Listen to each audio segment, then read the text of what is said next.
Hola a todos, ¿cómo están? Mi nombre es Juan Pablo Sandoval, soy cardiólogo pediatra y me dedico a intervención en cardiopatía congénita y estructural.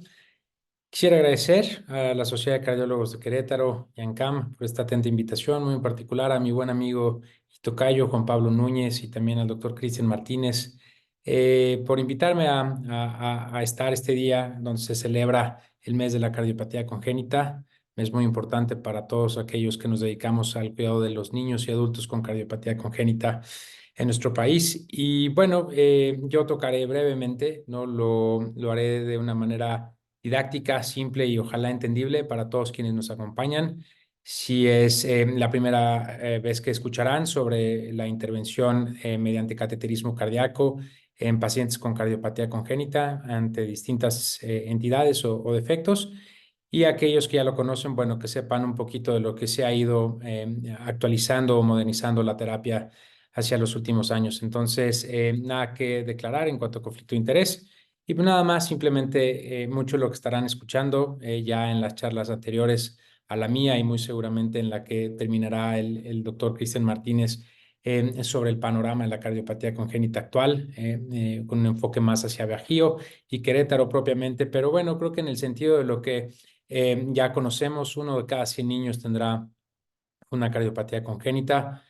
No todas de estas serán críticas o graves, pero sí es importante reconocer que un buen número de niños nacen con una cardiopatía que puede ir resolviendo de manera espontánea con el paso del tiempo, como lo sucede en la gran mayoría de los casos de conducto arterioso, algunos defectos interauriculares e incluso interventriculares.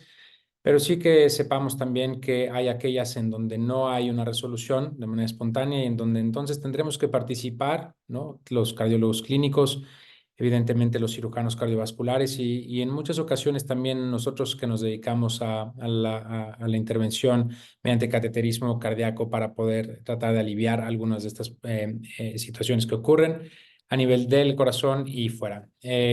Entonces, nada más como recordatorio, ¿no? Que este contexto de cardiopatía congénita en nuestro país es importante, que es el fenómeno que sucede también a nivel de Latinoamérica, ¿no? Entonces, en definitiva, mucho trabajo que tenemos todos los que nos dedicamos al cuidado corazón de niños y adultos con cardiopatía congénita, y al menos desde el punto de vista del cateterismo, esa no es la excepción. Les muestro esta diapositiva, es muy sencilla. Les muestro las guías que fueron en 2016, las guías de tratamiento por cateterismo en pediatría, en donde ya subrayé en color rojo aquellas en donde el cateterismo es considerada la primera línea de tratamiento, es decir, el estándar de tratamiento. Entonces, como verán, un importante número de las cardiopatías en la actualidad deben de ser resueltas idealmente por primera línea a través de cateterismo cardíaco.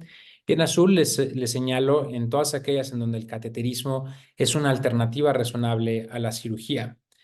Evidentemente, hay algunos defectos que tendrán una resolución quirúrgica por obviedad, ¿no? Patologías como tetralogía de Fallot, transfusión de grandes arterias, conexión anómala de venas pulmonares, en donde la participación del cirujano cardiovascular sigue siendo fundamental, ¿no?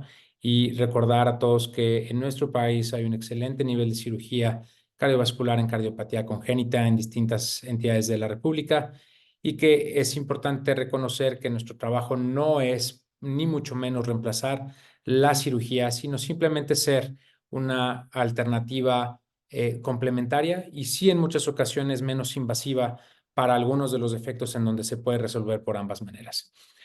El cateterismo es un procedimiento obviamente de duración variable, pero en esencia les podría decir que es un procedimiento relativamente noble y corto. Actualmente 1 hora o 2 horas de procedimiento si estamos contemplando a niños pequeños en donde tendremos que contemplar anestesia general, en su gran mayoría, si no es que en todos, y en adolescentes y adultos claramente una sedación profunda y en ocasiones gentiles más que suficiente. Es muy importante reconocer siempre también la labor que hace el anestesiólogo cardiovascular, ¿no? Sobre todo aquel que tiene entrenamiento adicional en cardiopatía congénita, donde resulta nuestra mano derecha, ¿no? Y son verdaderamente quienes nos mantienen tranquilos antes, durante y después del procedimiento, controlando a los pacientes desde el punto de vista hemodinámico en todo momento. El procedimiento puede tener diferentes accesos. Ustedes obviamente saben que el paciente con cardiopatía isquémica, el paciente adulto, habitualmente ya la tendencia es hacer un abordaje radial para la gran mayoría de las intervenciones. En el niño quizás el abordaje femoral siga siendo por mucho el que más utilizamos, ¿no? Tanto vena o arteria. Para la inmensa mayoría de los procedimientos que hacemos, claramente el abordaje axilar, carotídeo e incluso otros puedes llevar a cabo sin ningún problema, pero obviamente la gran mayoría de los procedimientos, repito, seguimos haciéndolos desde el punto de vista de abordaje femoral. Procedimiento habitualmente solemos protegerlo con heparina para evitar la formación de trombos o coágulos de manera sistémica. Habitualmente utilizaremos antibióticos, sobre todo en aquellos procedimientos que serán de índole terapéutica, donde dejaremos dispositivos implantables. Y también, bueno, reconocer que no exento de complicaciones, como nada de lo invasivo que hacemos en medicina. Cateterismo cardíaco sí es un procedimiento relativamente, mm, eh, no relativamente, altamente seguro y con un índice de complicaciones relativas extraordinariamente bajo. Entonces, dicho eso, repito, creo que es un procedimiento en el que se conjugan varios factores importantes para tratar de ofrecerlo en la inmensa mayoría de las ocasiones cuando sea posible, dada el grado de invasión, que es menor, y porque la recuperación también será mucho más rápida. Procedimiento lo solemos hacer en salas de cateterismo. Esto, repito, está acondicionado para cada estado de la República. Hay excelentes centros que tienen salas muy modernas de cateterismo, en donde en la actualidad se emiten dosis muy bajas de radiación. Obviamente tratamos de seguir siempre los principios del ARA, en donde tratamos de proteger no solamente al paciente, sino todo el personal de la radiación. Esto es algo muy importante y que creo que muchas veces pasa por alto, ¿no? Creo que nosotros, a los que nos dedicamos a la intervención, parecería que muchas veces lo obviamos porque no es visible, pero es muy importante y le diría a todos mis colegas que no lo dejen pasar y que tengan un respeto muy importante por lo que hacemos en un área donde estamos emitiendo radiación constantemente. Tenemos nuevas alternativas para poder mejorar nuestras o optimizar nuestras funciones, como ultrasonidos vasculares. Tenemos la posibilidad de utilizar ultrasonido transesofágico complementariamente o intracardíaco, como en lo personal, que me gusta mucho para el cierre de efectos interauriculares. Obviamente tendremos que tener material en consigna idealmente y tener siempre eventos anticipados y tener siempre con equipo de seguridad ante cualquier complicación o eventualidad. Entonces, de manera muy sencilla, lo que pretendí hacer para esta charla es llevarlos un poco de lo que podemos ofrecer para distintas situaciones de cardiopatía congénita, ¿no? En el entendido de lo que celebramos el día de hoy o de lo que recordamos. Y me enfocaré primero en las intervenciones valvulares obstructivas, ¿no? Como una valvuloplastia pulmonar o una valvuloplastia aórtica. Es un paciente con una estenosis aórtica crítica, en donde pueden ver que la función ventricular está completamente comprometida.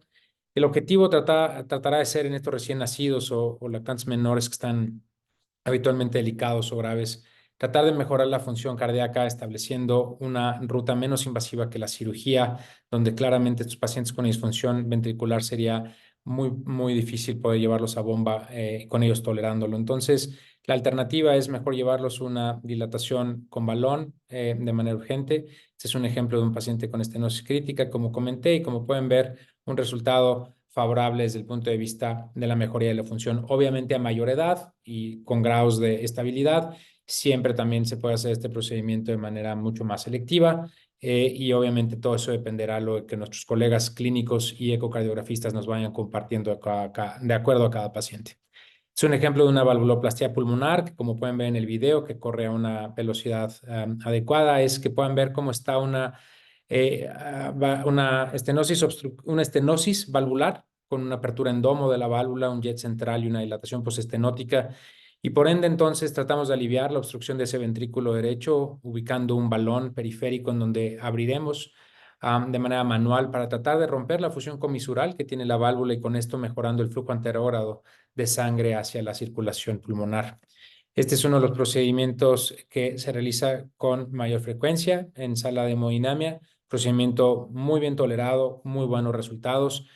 La válvula aórtica suele ser mucho más caprichosa, como también suele ser el caso en el adulto, entonces siempre mucho más cuidadoso el seguimiento que tenemos que hacer en ellos, pero bueno, en esencia, en lo que quise mostrarles en este par de ejemplos es que para problemas valvulares, aórtico o pulmonar, la dilatación con balón es la estrategia preferida para la gran mayoría de los cardiólogos pediatras, cardiólogos clínicos e intervencionistas en estos pacientes. La valvuloplastia mitral, sumamente rara, en la actualidad mucho más en niños. Y la intervención tricuspidia diría que también es bastante atípica, sobre todo en las primeras etapas de la vida. Y habitualmente si lo llegamos a hacer es ya más para una cuestión de reemplazo transcatéter de la válvula tricúspide si es que ya tiene una prótesis quirúrgica colocada anteriormente. Y sobre la pulmonar tocaré un poco más adelante, ya hacia el final de la charla, sobre lo que podemos hacer en el reemplazo pulmonar, ya en el contexto de insuficiencia o doble lesión pulmonar propiamente. Pasando a lo que habitualmente también hacemos de manera importante en el laboratorio de hemodinámica es el cierre de defectos o oclusión de defectos. Pueden ser a nivel dentro del corazón, como pueden ser la CIA o la CIB, como mostraré un poco más adelante, pero iniciaré enfocándome en el que está fuera del corazón, que es esta comunicación que ustedes conocen llamada conducto arterioso, útil e indispensable en la vida fetal, pero ya no así una vez que nacemos y debe de ir cerrando paulatinamente el conducto arterioso hasta quedar completamente obliterado su canal y convertirse en un ligamento. En aquellos pacientes en donde queda abierto o persistente, será nuevamente el tratamiento por cateterismo, la primera línea de tratamiento para la inmensa mayoría de los pacientes, en donde les podría decir que fuera del periodo neonatal, en donde la cirugía sigue siendo más utilizada en el contexto del recién nacido prematuro de bajo peso, aunque, ojo, también ya lo podemos hacer por cateterismo y quizás algunos de ustedes me han escuchado hablar sobre el cierre de conducto arterioso en el prematuro de muy bajo peso, pero sí les diría que fuera el procedimiento de la etapa neonatal, el cierre de conducto arterioso idealmente, si no es que siempre, tendría que llevarse a cabo en una sala de cateterismo. Esto lo hacemos por un abordaje ya sea venoso o arterial, dependiendo de la morfología, tamaño y dispositivo a utilizar en el conducto, pero en términos generales les enseño el ejemplo más clásico, ¿no? Un conducto tipo cónico, ¿no? O tipo A, que llamamos, en donde colocaremos un dispositivo en forma de embudo, ¿no? O también de cono, para tratar de ocupar la totalidad del conducto arterioso y con esto ir promoviendo una endotelización de el dispositivo quede completamente cubierto y con eso eliminar el cortocircuito existente entre la aorta y la arteria pulmonar. El resultado es prácticamente perfecto, exitoso en un 100%, prácticamente en un 100% en los pacientes. Las complicaciones son extraordinariamente bajas, existen y obviamente contemplan la embolización del dispositivo, lesión vascular, pero repito, son complicaciones que suceden en muy bajo porcentaje y en manos entrenadas. Este es uno de los procedimientos que mejores resultados brinda con un margen de seguridad extremadamente alto y una recuperación muy temprana de los pacientes. Como mencioné, si nos trasladamos adentro del corazón y hablamos sobre los defectos septales, entonces les muestro lo que normalmente podemos ofrecer para el cierre de comunicación interauricular. Yo siempre que platico con mis pacientes y sus familias, siempre inicio dando el siguiente mensaje. La cirugía es extraordinariamente buena, tiene un extraordinario resultado, una mínima morbimortalidad. En la actualidad, una cirugía de CIA es de las cirugías que menor complejidad tienen. No por eso quiero decir que sea fácil, pero sí que en la actualidad en cualquier rincón de nuestro país se pueda llevar a cabo un cierre de comunicación interauricular quirúrgica de manera adecuada con muy buen resultado. Y esto lo digo porque siempre es importante mantener esa posibilidad latente de que si la anatomía del defecto interauricular no es factible llevarse a cabo con dispositivo oclusor, entonces el cirujano será capaz de colocar un parche de pericardio, muchas veces de su mismo pericardio, y poder llevar a cabo el cierre. Cuando la anatomía es favorable, entonces nosotros haremos lo que el video les muestra, que es colocar un dispositivo oclusor, en donde seremos capaces de colocar este dispositivo eliminando el cortocircuito entre aurícula izquierda y derecha, y nuevamente con eso mejorando las condiciones globales del corazón, principalmente de la función ventricular derecha. Entonces, siempre es importante mencionar a nuestros pacientes que si nosotros no somos capaces de cerrarlo desde el punto de vista intervencionista, siempre estará la cirugía. Pero sí también recordar que 8 de cada 10 o 7 de cada 10 tendrán una anatomía favorable para cierre con dispositivo, es decir, afortunadamente la gran mayoría, y lo digo afortunadamente porque, repito, el cateterismo es un excelente método que es poco invasivo, que no hay que entrar a bomba de circulación extracorpórea y por ende entonces la recuperación es inmediata o prácticamente inmediata.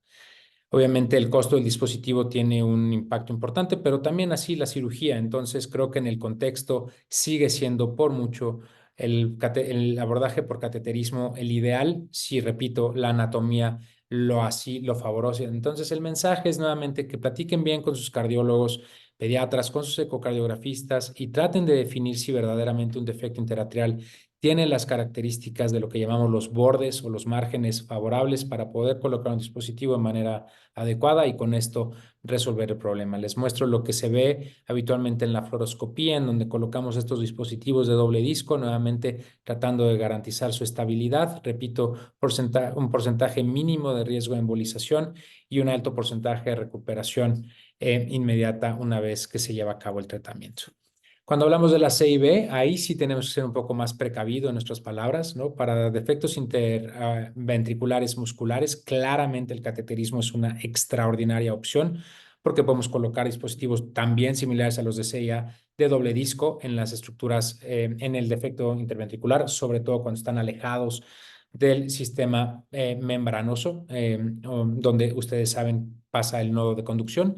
Y ese sería el ejemplo entonces en donde tenemos que estar siempre abogando por una buena selección de casos, ¿no? Las comunicaciones interventriculares perimembranosas, claro que pueden llevarse a cabo por cateterismo, eh, pero sí tenemos que ser cuidadosos en la selección, evidentemente ubicando bien su ubicación, su tamaño y siempre siendo conscientes de que estaremos trabajando cerca del sistema de conducción del nodo AB y entonces tenemos que estar siempre con la mente abierta de que puede haber trastornos de ritmo y potencialmente riesgo de bloqueo.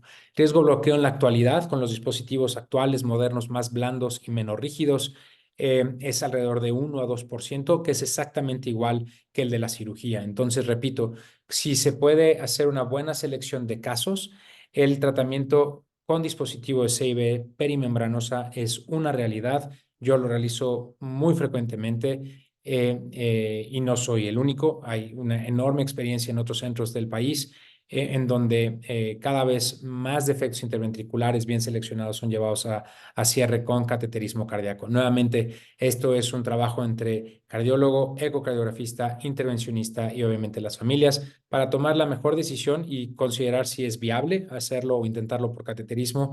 Bienvenido. Y sino que sepan que el estándar de tratamiento para la CIB perimembranosa sigue siendo quirúrgico en su gran mayoría, con excelentes resultados y también nuevamente con una muy baja morbimortalidad.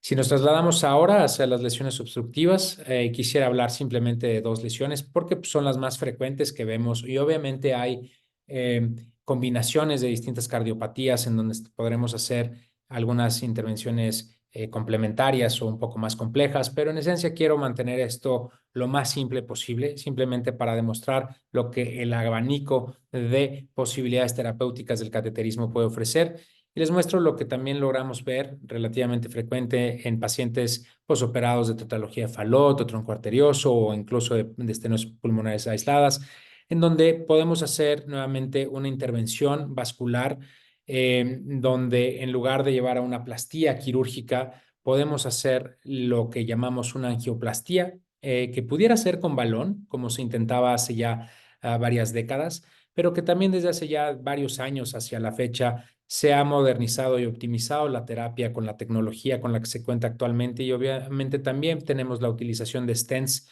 periféricos que pueden ser ubicados en este sitio con un extraordinario resultado, con una resolución completa, liberando la estenosis y la estrechez y con esto favoreciendo nuevamente un mejor flujo de sangre y con esto también aliviando el gradiente de obstrucción que le genera al ventrículo derecho al que le impone más carga. Entonces, un ejemplo de una estenosis de rama de arteria pulmonar en donde, repito, habrá que evaluar toda una serie de condiciones, tanto clínicas como de imagen, y determinar si requiere un tratamiento de esta naturaleza, pero cuando se decida así, que sepan que el método percutáneo transcatéter es extraordinariamente efectivo. Si lo trasladamos a una coartación de aorta, que también es una de las lesiones que vemos con mayor frecuencia, aislada o en asociación a otras cardiopatías, y será también una de las que más realizamos en la sala de cateterismo, ¿no? En donde nuevamente en lugar de llevar a un paciente a cirugía abierta, podemos hacer lo que se observa en la animación, en el video, donde estamos desplegando un stent periférico para esta coartación, controlando el despliegue del stent y manteniendo una estabilidad suficiente para que abarque toda la lesión obstructiva y, como puedan ver, quede completamente resuelta la coartación. Con esto se libera la obstrucción existente y con esto se ayuda bastante a la dinámica de ese ventrículo izquierdo, que también ha estado impuesto a una carga de trabajo excesiva por sobrecarga de presión. Entonces, reconocer que a menor edad de tratamiento de la coartación, mejores resultados futuros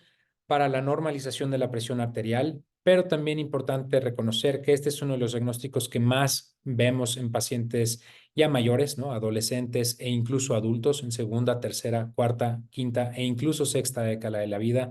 Entonces, siempre estar atentos a que pacientes con hipertensión arterial a edades jóvenes, en donde pensar en algo esencial sería algo difícil de explicar o comprender. Entonces, siempre la búsqueda intencionada de una posible coartación como una causa de hipertensión secundaria. Y sí, también es importante mencionar a nuestros pacientes que a mayor edad quizás no somos capaces de normalizar la ortopatía y que puedan requerir todavía manejo antihipertensivo para el control de su presión arterial, pero sí, en definitiva, impactamos brutalmente en tres factores importantes: disminuir el riesgo de enfermedad coronaria prematura, disminuir el riesgo de disfunción o falla diastólica de ese ventrículo izquierdo y, evidente, también disminuir la posibilidad de accidentes vasculares cerebrales que no son menores en pacientes con coartaciones severas y no atendidas.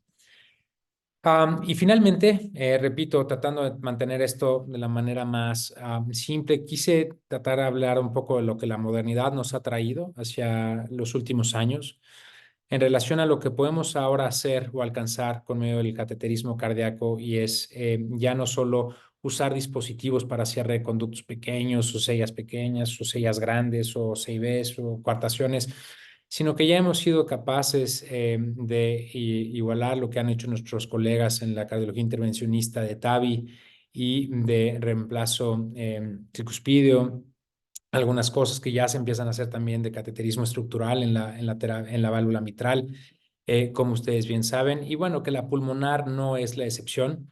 El primer implante de prótesis pulmonar por medio de cateterismo se hizo en Francia.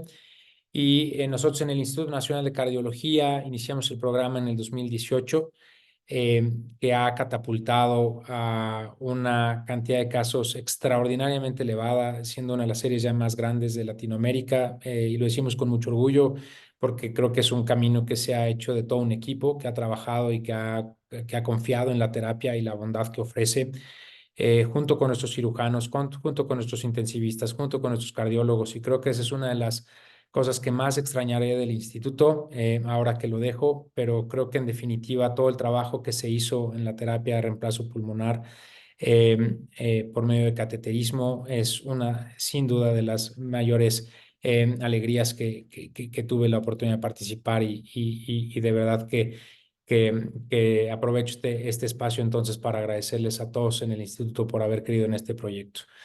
También lo hicimos fuera del instituto, también en otras sedes, ¿no? Incluyendo también el Centro Médico ABC y también en otros sitios de la República donde pudimos apoyar en esta terapia. Repito, la posibilidad de poder ofrecerle a un paciente que tiene una insuficiencia pulmonar grave, eh, y que ya es habitual que puedan tener una cirugía o dos o tres por tener patologías como tetralogía de Fallot, atresia pulmonar, tronco arterioso, doble salida, transfusión de grandes arterias u otras que pueden entonces provocar que se haya tenido que trabajar el tracto de salida de ventrículo derecho y con esto sacrificar la válvula pulmonar, y que esa obstrucción quedó resuelta sin lugar a dudas, pero que ahora todo el fenómeno de dilatación por la insuficiencia pulmonar progresiva, también deleteria y también importante tratar, nos motivó a tratar de ofrecer esta terapia de una manera menos invasiva. En la actualidad en México tenemos dos prótesis que pueden utilizarse. Una es la válvula Melody, que es de Medtronic, la válvula Sapien, que es de Edwards, que es la misma que se utiliza para la posición aórtica. Simplemente invertimos la posición para la posición pulmonar, ambas con con un buen desempeño. Claramente la Sapien un poquito más versátil en cuanto al tamaño de tractos de salida a los que puede atender, Y ambas marcas y otras que están por entrar a nuestro país tratando de ofrecer nuevas alternativas de las que llamaremos ahora válvulas autoexpandibles para tractos de salida mucho más grandes. Pero en esencia, nuevamente este ejemplo de una válvula protésica, esta es una válvula Melody que fue cercenada de una vena yugular bovina. Y bueno, claramente se va adaptando a este stent de iridio platino que se va cosiendo manualmente y somos capaces de plegarla sobre un balón y como pueden ver, miniaturizarla de tal forma que puede estar dentro de un catéter y poder navegarse. Es un ejemplo de un paciente que ya tiene una prótesis quirúrgica colocada previamente, que ya está disfuncional y que como pueden ver ya tenemos esta posibilidad de utilizar esa plataforma como una plataforma que refuerce y proteja a la que colocaremos y entonces con esto damos un mayor reforzamiento y con esto, repito, una linda manera de lograr la competencia valvular nuevamente, como pueden ver en este ejemplo. Y repito, dándole al paciente un grado de invasión mucho menor que una nueva cirugía, que ya estas etapas de estos pacientes de la vida, como mencioné, suelen ser una segunda, tercera e incluso en ocasiones hasta una cuarta cirugía de corazón abierto con todo lo que eso implicaría. Entonces, una de las terapias que creo que ha revolucionado el terreno de la cardiopatía congénita en definitiva, en donde creo que México se ha comportado a la altura, a la par de Latinoamérica, quizás como región geográfica todavía un poco más atrás o rezagada a lo que otras partes del mundo como Europa o Estados Unidos, Canadá ya tienen en cuanto a números, pero hacia allá vamos caminando todos, ¿no? Y creo que, repito, algo de lo que también me llevo en el corazón ahora que dejo México y que estaré un poquito más lejos, pero siempre presente, será que aquí en México tenemos un extraordinario nivel de especialistas en cada una de las entidades o dependencias de salud de nuestro país. Hay extraordinarios grupos de trabajo en el occidente, en Centro Médico Nacional de Occidente, en el norte del país. Y bueno, preferiría no mencionarlos porque quedaría corto, pero sí decirles que es un lugar en donde es una rama de la medicina o de la cardiología pediátrica en donde creo que hemos todos estado a la altura, a la vanguardia, tratando de hacer lo mejor que podemos para nuestros pacientes, para sus familias. Y entre nosotros mismos somos un gremio que colabora, que tenemos una excelente relación y que, repito, creo que tratamos de seguir trabajando día con día para brindar mejores resultados para nosotros, nuestros pacientes y sus familias. Me tengo aquí. No creo poder estar presente para la sesión de preguntas o comentarios, pero de verdad que si hay alguna que quiera hacerse, estaría más que encantado de responderla vía el doctor Juan Pablo Núñez o el doctor Cristian Martínez. Por favor, siéntanse con la libertad de hacerlo. Y bueno, nuevamente agradecerles que me hayan permitido estar aquí este día con ustedes, celebrando el día y mes de las cardiopatías congénitas. Y de verdad que gracias a todos por la atención y espero verlos a todos muy pronto. Hasta luego.